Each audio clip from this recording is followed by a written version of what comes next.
All right, we're going to now talk about doing some calculus with parameterized curves now that we know something about them. So let's consider this curve x equals t squared, y equals t cubed minus 3t, where t can vary from negative infinity to positive infinity. We spent a lot of time on the parameterization intro talking about how to graph these, and the best way is if you can eliminate the parameter and get an xy equation for that. Sometimes it's not so easy though here, right? Remember, the strategy for something like this would be to solve it for t, one of these equations for t, and plug it into the other one. Here I have an issue because t, if I solve for t, it would technically be plus or minus root x. So I'd have to think about two different situations. And then, not only that, if I plug in root x to both of those, what is that graph going to look like? It's not going to be as easy. So we're going to resort back to generating some points by making a table and picking some t values. And then we're going to talk about some graphing techniques that we have learned for regular functions in first quarter calculus to help us get a good graph. So because t varies from negative infinity to positive infinity, I chose some negative t values and some positive t values and generated some points, which you could then plot. And if you plot them in order of increasing t values, you can not only generate these points, but you can kind of ascertain a direction of motion if a particle is moving on this curve over increasing time. And it's kind of an interesting curve, right? It's got a little loop to it. It's going to go up to this point at t equals 0. We're at the origin. Then we're moving down, and then it looks like this curve is going to keep going upward if you kept plugging in some different t values here. So it's kind of an interesting curve.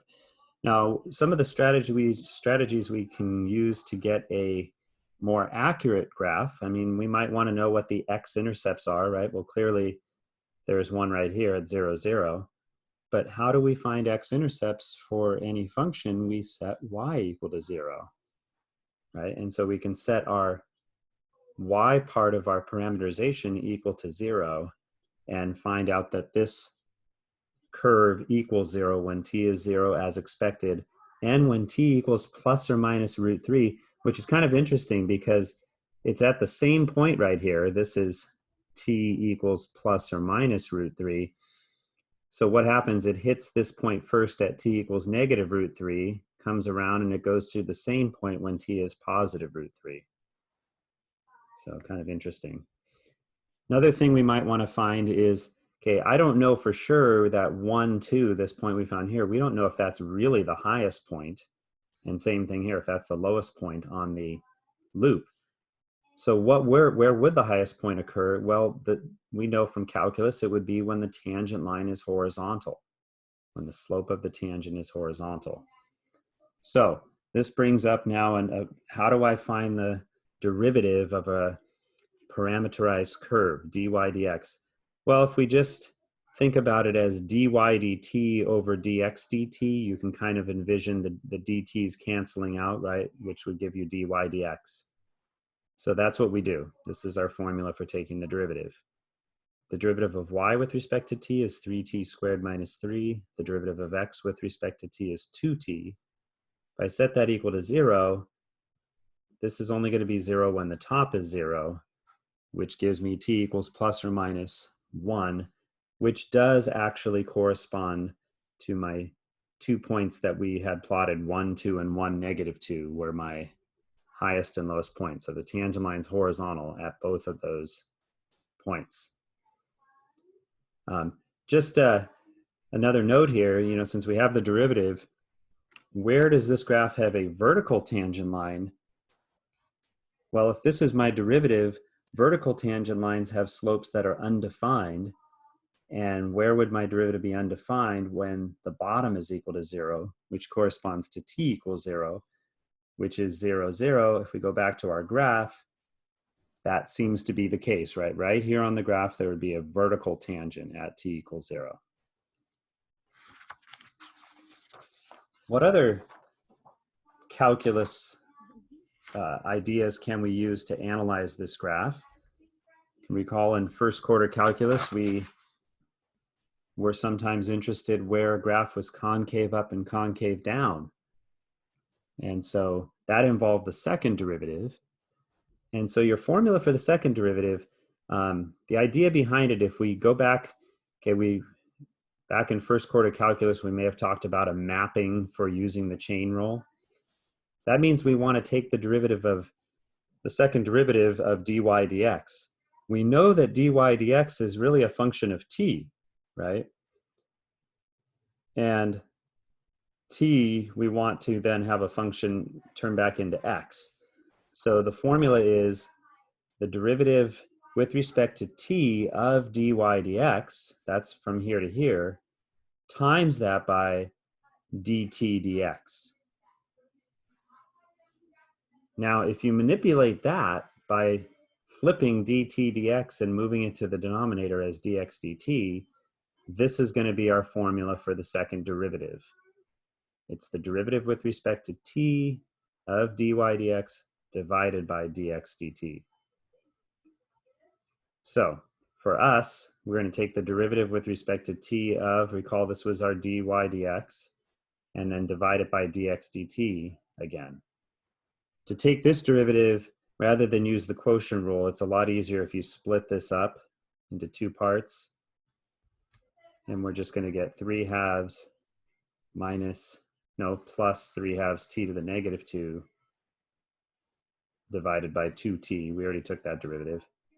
If you factor out a 3/2 and set that equal to 0, we can see that it's never going to be 0. The top is never ever going to equal 0. 1 over t squared will never be 0. So if I do 1 plus that, I'm always going to be adding something positive. That's never going to be 0.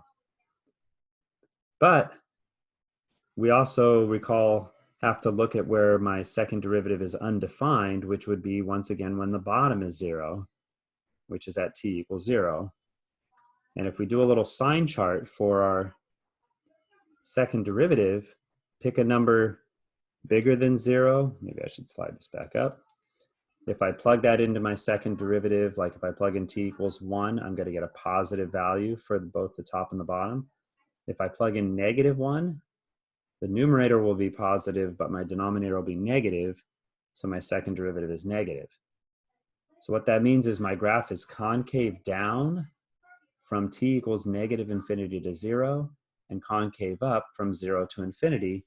And if you go back to your graph, that kind of makes sense. Remember, our graph looked like this. From t equals -infinity to 0, it's concave down, and then from 0 to infinity, it's concave up. Okay. So now we'll just look at some common questions now we could ask. In 21A, very popular question would be to find the equation of a tangent line to a graph. And so we can ask the same question with parameterized curves. We don't even have to graph this one necessarily. We want the tangent line when t equals -1. You do have to plug that t value in for x and y to actually get a point here. And then we'll use our formula for dy dx. dy dt over dx dt, evaluated at t equals -1, gives me a slope of -1. And so using my point slope formula, y minus y1 equals m times x minus x1, we're going to just plug in our x1, y1, and our slope to get our equation is just y equals -x. Okay, so that's, different formulas, but same technique as in 21A. In 21B, a question that was very common was finding the area under a graph. On the previous video, I introduced the cycloid, one of my favorite curves. It's the path traced by a bug that gets stuck on a wheel as the wheel's rolling.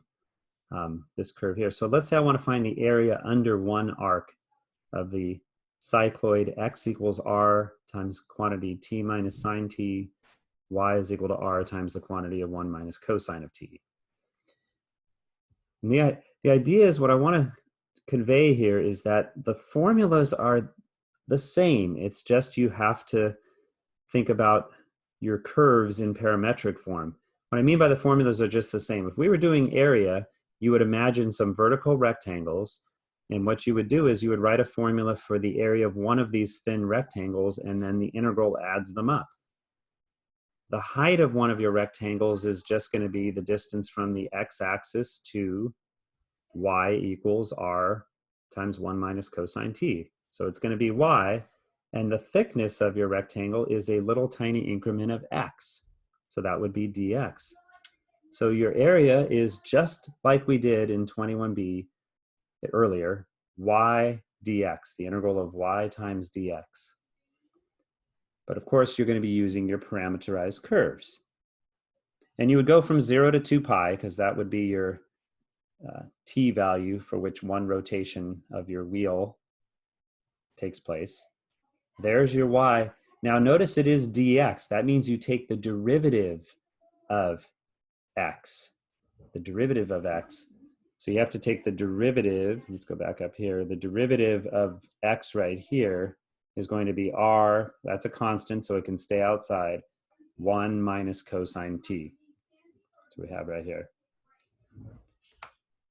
Now to do the integral, this goes back to a trig integrals here. You would maybe pull out the r squared, multiply out 1 minus cosine t times 1 minus cosine t. Break that up into, well, you can break it up into 3 separate integrals, or recall we're going to need the identity. This is your half angle identity for the cosine squared of 2t. And I chose to just leave it as one integral. If you distribute the 1/2, at least in your head, antiderivative of 1 is t minus 2 sine t. If this is 1/2, that's going to integrate to 1/2 t. 1/2 cosine of 2t would integrate to 1/4 sine of 2t. Evaluated from 2 pi to 0. Plug all the numbers in, and I get an answer of 3 pi r squared, which is kind of interesting, mildly interesting. What this says then is the area of one arc of the cycloid is 3 times the area of the rolling wheel that made it, right? Because remember, the wheel had a radius of r, and that's 3 times the area of a circle of radius r. Kind of an interesting result. What about the length of one arc of the cycloid? How far does the bug travel as it goes around that wheel before it hits the ground again? Well, our formula for arc length, if they're parameterized now, we're used to seeing 1 plus dy dx squared, square root of that for our formula for arc length we saw earlier in chapter 6. If it's parametric, it's the same idea, but you're going to now have the square root of dx dt squared plus dy dt squared. So you would take dx dt, dy dt, square them both, and add them together under our square root. Now to actually do this integral, you'd have to FOIL this all out. There's a trig identity hiding right there. Cosine squared plus sine squared could be replaced with a 1. And if you make that a 1 and combine it with this 1, you now have 2 minus 2 cosine t. What we're going to do is force out a 2. If you force out a 2, factor it out, it's going to come out as a root 2, right? If you bring it out of the square root, it's going to come out as a root 2, which we're going to pull all the way out of the integral. And then we're going to do a trick we've seen before, multiply top and bottom by the trig conjugate inside the root. And what we're going for here is the numerator becomes now 1 minus cosine squared t, which we could, of course, replace with sine squared t.